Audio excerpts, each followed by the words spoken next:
Seja bem-vindo ao nosso canal Teologia Aprenda Mais. Se inscreva no nosso canal, deixe o seu like, compartilhe nossos vídeos, acesse todos os nossos vídeos que estão aí sobre a bibliologia, depressão, curiosidades bíblicas que temos aí, sobre a história da doutrina da Trindade, sobre teologia sistemática, sobre seitas e heresias, né?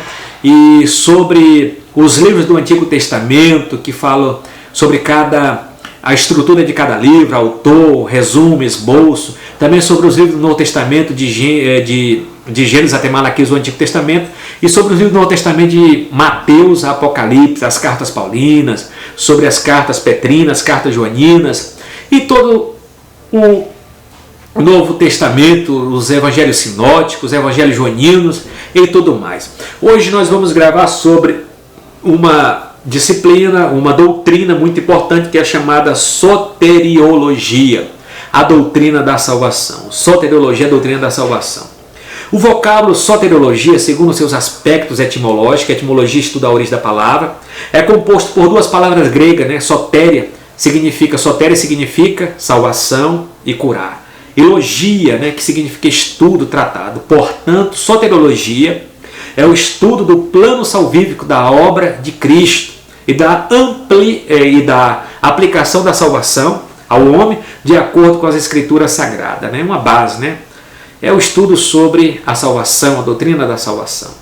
O que é salvação? Vamos colocar o que é salvação. Definição etimológica conforme o dicionário teológico.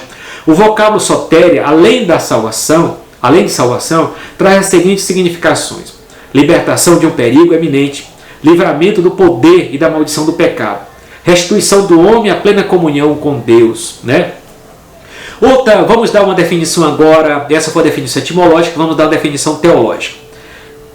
Uma milagrosa transformação espiritual operada na vida, na alma e na vida, e no caráter de toda pessoa que pela fé recebe Jesus Cristo como seu único salvador pessoal. Então vamos colocar uma palavra, né? Salvação é a experiência transformadora do encontro do homem com Deus. Essa é uma citação do finlandês Eurico Besta. Deus é a origem da nossa salvação, isso é sem sombra de dúvida, a origem de tudo, a fonte principal, o planejador, o projetista, né? Inteligente é Deus, a origem da nossa salvação. Quando Deus, na sua presciência, previu a queda do homem, que haveria de criar por seu grande amor, concebeu um plano de salvação para esse homem. Isso através do sacrifício de seu Filho amado, né? O Filho aceitou o plano divino e por isso que a Bíblia diz do Cordeiro que foi morto desde a fundação do mundo. Apocalipse capítulo 3, versículo 8.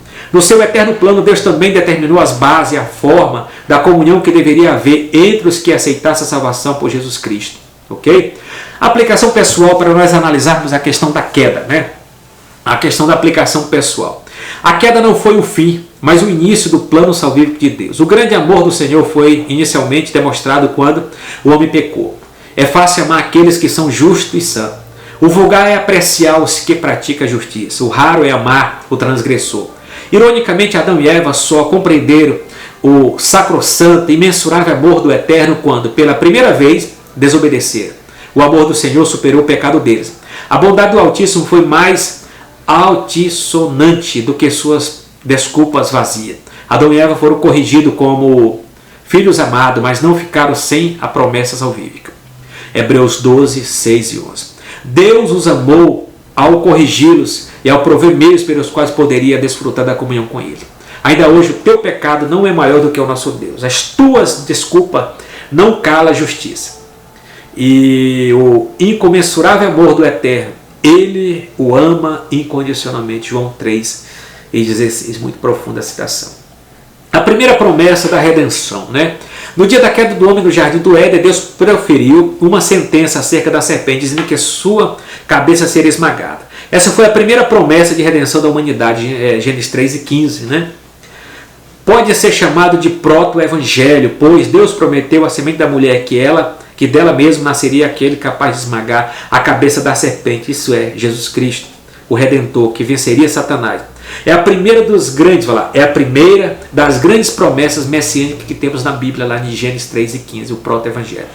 A salvação é o resultado do grandioso propósito da Santíssima Trindade resgatar a humanidade perdida. Vamos colocar. A questão em si que já colocamos, a Trindade esteve na participação, né, relacionada sobre a grandeza do sacrifício vicário de Cristo, né? A salvação não é primeiramente a prática de uma religião, mas um relacionamento real e vital com o Senhor Jesus Cristo. Muito importante. Jesus, o autor da salvação, Hebreus capítulo 5. Ao falarmos da missão salvífica de Jesus, devemos realçar seu nascimento, porque sem um sacrifício vicário e como propiciação pelos nossos pecados, jamais teríamos o poder de sermos feitos filhos de Deus. 1 de João 2:2. E 1 Pedro 2:24. Muito interessante a citação. Em decorrência do pecado, a humanidade ficou sob o domínio de Satanás. Só Cristo poderia mudar essa situação, e de fato o fez. Resgatou-nos da garra do diabo, pagando alto preço por nossa redenção. Não pagou ao diabo, não. O pagamento do resgate da redenção não foi ao diabo, foi a Deus. Porque na verdade, o ofensor somos nós, Adão, e o ofendido foi Deus. O diabo foi só um agente para tentar um tentador, mas Jesus pagou para Deus Pai. Sabendo que não foi com coisas corruptíveis, mas como prata ou ouro, que fosse resgatada da vossa vã maneira de viver, por tradição receber dos vossos pais, mas com o precioso sangue de Cristo, como de um cordeiro imaculado e incontaminado. 1 Pedro 1,18. Cristo nos resgatou com seu precioso sangue. Sem derramamento de sangue não há remissão de pecados. Hebreus capítulo 9, muito importante ter. Hebreus 9:22, Marcos 10:45. Né? Teorias sobre a morte de Cristo. Vamos analisar algumas teorias acerca da morte de Cristo. Vamos analisar. Teorias sobre a morte de Cristo. Então, resgate a Satanás. A morte de Cristo teria sido um resgate pago a Satanás pelo pecado do homem? Não. Nós não concordamos, isso não é bíblico. É uma doutrina defendida pela época de Orígenes, que veio no século III. Nós não concordamos. Foi pago a Deus e não a Satanás. Outra questão, teoria da recapitulação. Cristo recapitulou em si mesmo todos os estágios da vida humana e por sua vida reverteu o curso imprimido por Adão. Sua obediência compensou a desobediência de Adão. Não. Teoria da satisfação da honra, formulada por Anselmo de Cantuária. A morte de Cristo foi um pagamento para satisfazer a honra de Deus, manchada pelo pecado. Muito bom. Então ele pagou a Deus, né? Dentro da teoria da satisfação da honra. Muito boa essa aqui. A teoria da influência moral. A morte de Cristo manifestou o amor de Deus, e isso influi dever o homem para o bem. Foi propagada por Abelardo, né? A teoria do exemplo. Cristo foi um mártir que nos serve de exemplo, defendida por Fausto Socino. Teoria governamental. A morte de Cristo foi exigida para demonstrar o desprazer de Deus com o pecado. A estrutura do governo de Deus exigia a morte de Cristo, defendida por Grotius. Teoria mística. Semelhante à teoria da influência moral, mas com tendência bem mais mística, né? Vamos analisar, vamos ficar com essa teoria aqui, teoria da satisfação da honra, teoria da satisfação da honra, formulada por Anselmo de Cantuária. A morte de Cristo foi um pagamento para satisfazer a honra de Deus manchada pelo pecado do homem. Então, a redenção, o pagamento, ele não paga a Satanás, ele paga a Deus Pai, né? Que é o ofendido. Outra questão também é a teoria da substituição penal. Refletindo o pensamento básico dos reformadores, o evangelicalismo afirma que a ideia da substituição penal para explicar o significado da morte de Cristo declara que Cristo suportou em nosso lugar a tal penalidade que deveríamos pagar. Ou seja, a sua morte foi vicária, totalmente em favor dos outros. Significa que ele sofreu, não meramente para nosso benefício ou vantagem, mas em nosso lugar. Muito bom. O Novo Testamento jamais emprega a expressão substituição penal, mas de todas as teorias, essa parece representar mais adequadamente os ensinos da Bíblia, né? Os ensinos da Bíblia. Outra questão. Leia a série a Bíblia, que retrata a santidade e a justiça de Deus expressa na sua ira judicial. Considerando plenamente o que a Bíblia diz a respeito da nossa depravação e, consequentemente, a incapacidade de nos salvarmos, né? De nos justificarmos por nós mesmos, dentro dos nossos méritos, aceita literalmente as declarações que dizem, tipologicamente no sistema sacrificial, profeticamente nas predições diretas, historicamente no registro do Novo Testamento, que Cristo tomou o nosso lugar. Claro, isso é bíblico. A justiça de Cristo é atribuída ao pecador que nele crê. É a questão do perdão judicial, da justificação judicial. Através da morte de Cristo, onde que ele vem nos justificar, no sentido judicial, porque quando fala justificação, é um ato judicial. Se é um ato judicial, nós se tornamos ficha limpa, porque nós estamos em Cristo. E esse ato judicial, ele é singular. Agora, claro que tem os nossos pecados circunstancial do dia a dia, né, que nós recebemos o perdão a partir do nosso arrependimento. Vamos analisar mais um pouco. A redenção, significado. Pagar o preço do resgate, né? Redenção significa, a palavra grega, pagar o preço do resgate. 2 Pedro 2 e 1. Retirar do mercado de escravo, texto grego, né? Gálatas 3 e 13. Nós estava preso como escravo, acorrentado. Cristo foi lá e pagou o nosso resgate. Então pagou a Satanás, né? Apesar que nós éramos escravos de Satanás, escravo do mundo, mas o pagamento é a Deus. É Deus que é criador. É Deus que é o projetista de todo o universo, de todo o plano da salvação. Ele foi lá e nos libertou. Nos libertou como escravo de Satanás, da carne e do mundo, né? Hoje nós somos escravos do lós de Cristo. Efetuar a plena libertação, Mateus 28 e 20 e 28. Os benefícios, o preço do pecado foi plenamente pago e o pecador libertado de todas as consequências do pecado. Foi isso que Cristo fez na redenção, pagar o preço do resgate. Ele foi lá, nos comprou na feira de escravos, né? E nos tornou agora servo, escravo de Cristo. Nós somos dele, ele é o nosso dono, é o nosso Senhor. E nos selou, né, com o Espírito Santo, que é o nosso penhor, prova, segurança, que nós somos de Cristo. Outra questão, a reconciliação, significado. O estado de alienação em que o homem se encontra em relação a Deus é alterado de modo que ele pode ser salvo. A causa da necessidade da reconciliação, a inimizade existente por causa do pecado. A propiciação, a causa de nossa necessidade, a ira de Deus. Romanos 1 e 18. Outra questão também, significado. Deus ficou satisfeito com a morte de Cristo pelo pecado. O texto que chave, que a gente pode pensar nisso aqui, é 1 João 2 e 2. O meio da nossa salvação, claro, o sangue de Jesus nos purifica de todo pecado. Romanos 3 e 25. Tratando agora do julgamento da natureza pecaminosa. Significado. A morte de Cristo tornou inoperante o poder dominador da natureza pecaminosa. Romanos 6 e 1. Resultados. A possibilidade de uma vida santa pelo poder dominador do Espírito Santo. O fim da lei mosaica, né, que a lei nos levou até Cristo para a justiça de Deus. Romanos 10 e 4, Colossenses 2 e 14, 2 Coríntios 3 e 7. Base para a purificação cotidiana do crente, o sangue. Base para a remoção dos pecados anteriores à cruz, né? Base para o julgamento de Satanás e suas hostes, a cruz. A salvação é para o mundo inteiro? Vamos analisar. Através do sacrifício perfeito de Cristo, todos os habitantes da terra foram representados e seus pecados foram potencialmente perdoados. Cristo é a propiciação pelos nossos pecados, não somente pelos nossos próprios, né? Mas ainda pelos do mundo inteiro. 1 João 2 e 2, mundo inteiro. Analisa o texto. Porém a salvação é para os que crê, né? A salvação é para os que crê. Apesar de Cristo haver morrido pelos pecados do mundo inteiro, há um sentido em que a expiação é uma provisão divina feita especialmente por aqueles que crê. Paulo apresenta Jesus Cristo como o Salvador de todos os homens, especialmente dos fiéis. 1 Timóteo 4 e 10. Desse modo, apesar da salvação estar à disposição de toda a humanidade de forma experimental, ela se aplica exclusivamente àqueles que creem, que se arrependem dos seus pecados. Vamos analisar aspectos relacionados à salvação. Segundo Stanley M. Houston, né, a teologia sistemática, uma perspectiva pentecostal. Pensar a respeito da aplicação da obra de Cristo a nós leva a considerar a chamada do ordem salute. Eu falei sobre, lá no livro, quando eu falo sobre calvinistas, sobre a teologia dos principais reformadores, agora lembrei desse vídeo, a teologia dos principais reformadores, eu coloco sobre a ordem da salvação. A ordem da salvação, eu falo muito bem sobre essa questão da ordem da salvação, o posicionamento catolicista, o posicionamento da ordem da salvação, né? A gente coloca aqui, vamos colocar entre os protestantes, a diferença está propriamente entre a abordagem reformada, de modo geral, e a abordagem do arminianismo wesleyano. Vamos colocar. A primeira, reformada, calvinista, é uma incapacidade total onde a pessoa necessita da obra regeneradora do Espírito Santo para tornar capaz de se arrepender e crer a posição reformada. Nesse caso, a ordem seria a eleição, a predestinação, a presciência, o chamamento, a regeneração, arrependimento, fé, justificação, adoção, santificação e glorificação.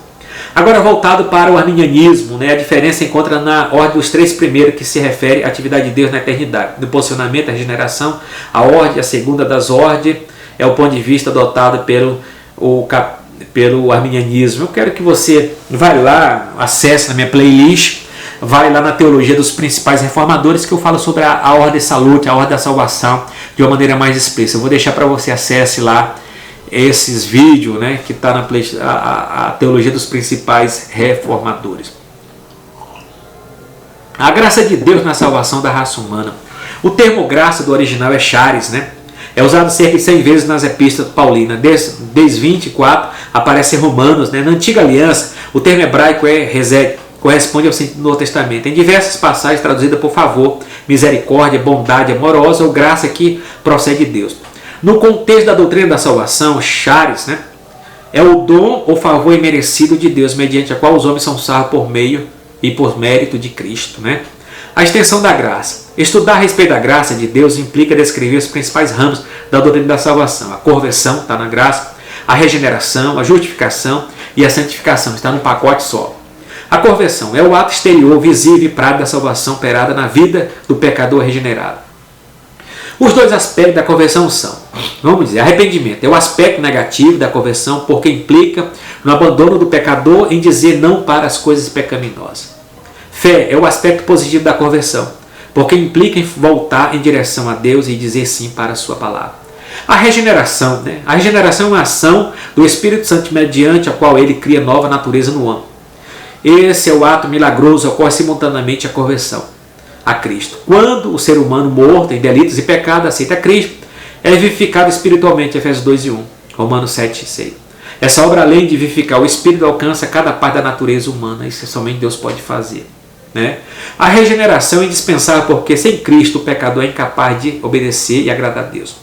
Embora seja um radical transformador operado por dentro do nosso interior, é necessário que estreitemos a cada dia o nosso relacionamento com Jesus, a fim de que chegamos à medida de estatura completa de Cristo. Né? A justificação, muito importante essa doutrina. Enquanto a regeneração modifica a natureza do crente, a justificação muda a posição dele diante de Deus. O sacrifício expiatório de Cristo no Calvário é a provisão divina para garantir ao homem a posição de justo diante de Deus.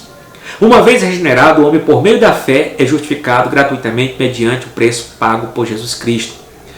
Portanto, a justiça do crente não provém das obras da lei, mas da maravilhosa graça do Senhor. Sendo justificado gratuitamente pela sua graça, pela redenção que há em Cristo Jesus, mediante a justificação, Deus absolve o pecador da condenação e declara justo perante Deus. Então, na justificação, é um ato judicial, é um termo judicial, que Deus nos declara justo, que Deus nos declara agora ficha limpa. Somente Deus pode fazer isso. Você e eu somos nova criatura em Cristo, somos hoje cidadão do céu, selados para a obra da salvação em Cristo Jesus.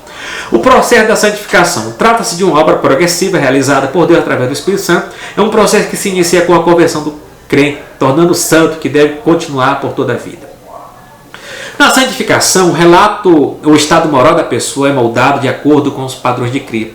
Nesse processo é dispensável a participação do homem, visto que a convocação divina somos chamados para cumprir a vontade de Deus. Sem a santificação jamais veremos Deus. Então Deus é santo por natureza, é separado do pecado, né? Deus é santo por natureza, nós somos santos por participação. Santificação significa ser separado para Cristo, para a obra de Cristo, para a vontade do Senhor. O verdadeiro sentido da doutrina da predestinação. O que significa predestinação? Determinar o futuro. Vamos analisar o que é predestinação, né? A palavra predestinação procede do grego pro-horizon. Aparece cerca de 6 vezes nas páginas do Novo Testamento. Uma vez é traduzida por ordenou antes, né? Está nas cartas paulinas, a predestinação, culpado é Paulo. 1 Coríntios 2 e 7, outra por anteriormente determinado. Falei determinação. Está em Lucas 4 e 28. Foi Lucas que registrou. Lucas, Atos 4 e 28.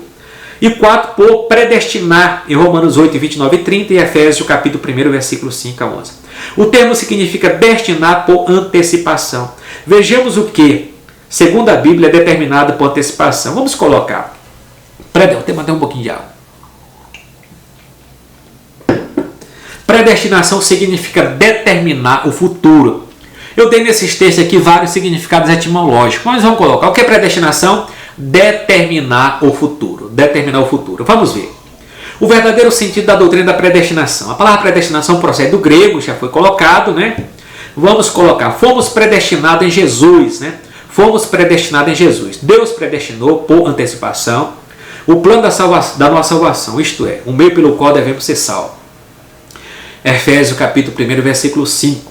Está escrito, nos predestinou para filho de adoção por Jesus Cristo, isto é, Jesus foi dado como sacrifício pela expiação do nosso pecado desde a eternidade. Assim, a Bíblia diz que Jesus foi morto desde a fundação do mundo, né? Fomos predestinados para filhos de adoção. Vamos analisar Efésios capítulo 1 e 5. Aqui, observamos a finalidade da nossa salvação em Jesus. Deus predestinou que os pecadores fossem por Jesus feitos filhos por adoção.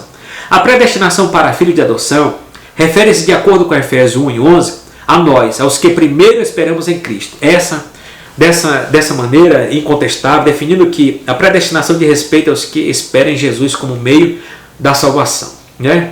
Conforme a esperança do Evangelho, os quais serão graciados com o dom gratuito da salvação eterna. É uma base para se pensar na predestinação nessa visão arminiana. Predestinado para refletir Jesus, né? Predestinação tem que determinar o futuro. Deus também nos predestinou para sermos conforme a imagem de seu Filho. Romanos 8, 29.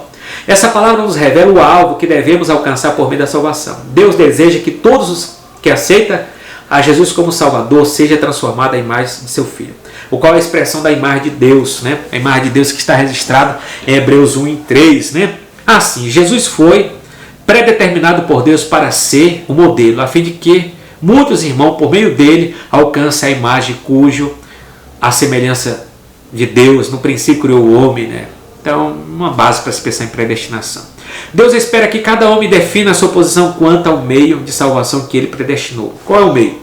Aquele que aceita Jesus fica grandemente enriquecido, pois é salvo, porque aceitou Jesus, o meio predestinado por Deus, Efésios 1 e 1.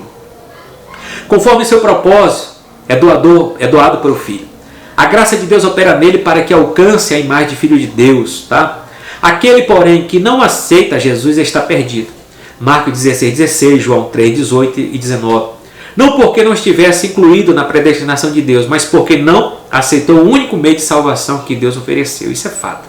Se não aceitou Jesus como Senhor e Salvador, entendeu? Ou que Jesus não se tornou Senhor e Salvador da vida dele, ele está perdido. Então, os dois meios aqui tem que acreditar, tem que crer e se arrepender dos seus pecados. Vamos analisar mais um pouco. Importante. A afirmação doutrinária que diz ser a predestinação algo que determina a salvação para alguns e a perdição para outros, previamente determinado, não tem apoio na Bíblia. Vamos dizer, a predestinação fatalista. O que é predestinação fatalista, né? Esse ensino se considera este ensino só considera a soberania de Deus e não sua graça e justiça, né? Deus assevera o seu desejo de que o ímpio se converta e não apenas os eleitos e predestinados. Deus jamais predestinará alguém para o inferno sem lhe dar oportunidade de salvação. Isso arbitraria a natureza de Deus. Se todos já estão predestinados quanto ao seu destino eterno, então não há lugar para a escolha, decisão ou livre-arbítrio por parte do homem, o que contradiz os textos de Deuteronômio capítulo 30, versículo 16, Josué 24 e 15, 1 Reis 18 e 21, Salmo 119 e 30, Lucas 13 e 14, né? 13 e 34, Apocalipse 22 e 13. Aqui fala da dupla predestinação. Na dupla predestinação, uns foram escolhidos para os céus, né? E outros foram lançados para o inferno. Então, assim, na dupla predestinação, tem um grupo, né? O grupo C, que é o grupo que vão para o céu, ser de céus, né? E também na dupla predestinação tem um grupo F, que é o grupo do inferno, né? Os grupos que foi predestinado para ir para o inferno. Então, o futuro do grupo C, que são os eleitos, né? Já está determinado para ir para o céu, predestinado para ir para o céu. Lembra que predestinação significa determinar o futuro? Então, o grupo C já está determinado para ir para o céu. E o grupo F já está determinado para ir para o inferno, né? Mas vamos analisar, isso seria uma base assim da dupla predestinação. Uns foram escolhidos para o céu e outros foram lançados para o inferno. É fatalismo realmente, é difícil para pensar. Mas vamos pensar agora na visão arminiana. Fala que, vamos dizer, o grupo, a predestinação. O destino final da igreja é o céu. A igreja foi predestinada para o céu. Então o futuro da igreja, a igreja está determinada para o céu. O futuro da igreja é os céus, é o grupo C. Quem permanecer nesse grupo, nesse barco, né? Então ele é salvo em Cristo e vai para o céu. Porque o futuro da igreja já é o céu, né? Já está determinado o céu, já está predestinado o céu. Se ele sair desse grupo, ele perde a oportunidade, né? Dessa igreja, como o corpo de Cristo já está determinado para o céu. Agora, o grupo F, o Salmo 9,17, que não me engano, né, que as nações foram destinados, o ímpio foi destinado para o inferno, né? O ímpio foi destinado, parece Salmo 9,17, o futuro do ímpio é o inferno, o ímpio já está predestinado para o inferno, o ímpio já está determinado o seu futuro para o inferno. Então o grupo E, para quem está nesse grupo F, dos determinados para o inferno, que são os ímpios que vão para o inferno, conforme Salmo 9,18, que eu não me engano, ou 7,18, entendeu? Já está determinado para o inferno. Tem a questão do arminianismo, ele tem o livre-arbítrio. Se porventura ele, Cristo, né, o convencer do pecado, da justiça e do juízo, né, ele pode sair desse grupo com seu livre-arbítrio e ir para o grupo C, que está determinado porque ele vai se converter a Cristo. E assim fica para se pensar e analisar a questão da dupla do convite do arminianismo, do plano da salvação relacionado ao arminianismo, e também da questão da dupla predestinação para os eleitos, aqueles que Cristo morreu somente para os eleitos. Porque o calvinismo fala que Cristo morreu somente para os eleitos. O arminianismo fala que ele morreu para todos, mas todos em si alguém tem que crer. Quem não crê não vai para o céu, como eu falei na parte anterior desse vídeo. E também eu explico também um pouco de detalhes lá na teologia dos principais reformadores, quando eu falo de Calvino, quando eu falo dos 5 pontos calvinistas, quando eu falo do Sim de Dort, quando eu falo da Ordem Saluter, né? Eu explico melhor. Acesse o meu vídeo dentro da teologia dos principais reformadores, Lutero, Zwinglio, Calvino, né? Armínio. Você vai conhecer quem são esses caras, estão lá, procure acessar o vídeo lá, Teologia dos Principais Reformadores, ok? Vamos analisar a Bíblia aqui, Efésios, capítulo 1 e 3. Bendito ó Deus e Pai de nosso Senhor Jesus Cristo, o qual nos abençoou com todas as bênçãos espirituais nos lugares celestiais em Cristo. No versículo 4. Como também nos elegeu nele antes da fundação do mundo para que fosse santo e irrepreensível diante dele em caridade, né? Vamos analisar o versículo 5. E nos predestinou para filho de adoção, né? E nos predestinou para filho de adoção por Jesus Cristo para si, mesmo segundo o beneplácito da sua vontade. Vamos analisar. Os salvos eleitos e predestinados pelo Pai. Na verdade, recebemos as bênçãos espirituais segundo o eterno propósito de Deus, no versículo 4. Temos duas expressões de grande peso espiritual. Nos elegeu, né? Nos predestinou. Essa expressão, às vezes mal interpretada, são a chave do propósito divino da salvação. A palavra elegeu indica que Deus, por sua presciência, elegeu ou escolheu um povo especial para pôr ordem em prática seu propósito no mundo. É interessante notar que a eleição ou a escolha de um povo que Deus faz para si é no passado, conforme declara o texto antes da fundação do mundo. Efésios 4, né? Do capítulo 1. A igreja é constituída de eleitos que formam um povo especial que leve a efeito a causa de Deus nesse mundo. É a questão do grupo, né? O grupo C, a igreja, como o corpo de Cristo. Israel foi o povo eleito segundo a carne, a descendência de Abraão, mas Israel rejeitou o evangelho da graça. Romanos 9, 30 e 33. Deus formou então um povo, não segundo a lei, mas segundo a graça, que é a igreja, o novo Israel de Deus. Uma eleição segundo a graça divina, Romanos 10 e 10. Sua escolha ou eleição nada tem a ver com a discriminação. Não significa que Deus não queira que todos se salvem. O propósito da salvação é universal, mas Deus sabia que nem todos se salvariam, uma vez que o ser humano é dotado de livre escolha quanto ao seu destino final. Vamos fechar. A predestinação segundo a presciência divina. A expressão nos predestinou no versículo 5 indica que Deus, ao elegermos em Cristo para sermos seu povo, também nos predestinou para sermos o que somos em Cristo hoje. Justificado, Romanos 3 e 24. Santos inculpáveis, Efésios 1 e 4. Participante da herança de filhos, né? Glorificados. O prefixo pré significa antes, por isso o termo predestinação refere à indicação de que, no glorioso propósito da salvação, Deus já havia estabelecido que os eleitos seria também adotados como filho de Deus. A expressão para filho de adoção por Jesus Cristo é a semelhança às palavras do apóstolo João, no seu evangelho, quando diz João 1 e 12, que diz, mas todos quanto receberam, deu-lhe o poder de seres feitos filho de Deus, aos que creem em seu nome. A predestinação não faz seleção, olha lá, a predestinação não faz seleção entre os pecadores, porque todos pecaram. Romanos 3 e 9. Né? É uma citação de Helena e Cabral. Né? Vamos fechar aqui para terminar um pouquinho sobre a questão. A graça irresistível, né? Eu vou falar sobre graça irresistível, falo muito bem lá na teologia dos principais reformadores, acesse lá meu vídeo. E outra questão também, a doutrina da salvação em relação a Israel. A doutrina em relação a Israel também, né? E eu quero deixar para gravar sobre, novamente, um segundo vídeo relacionado à doutrina da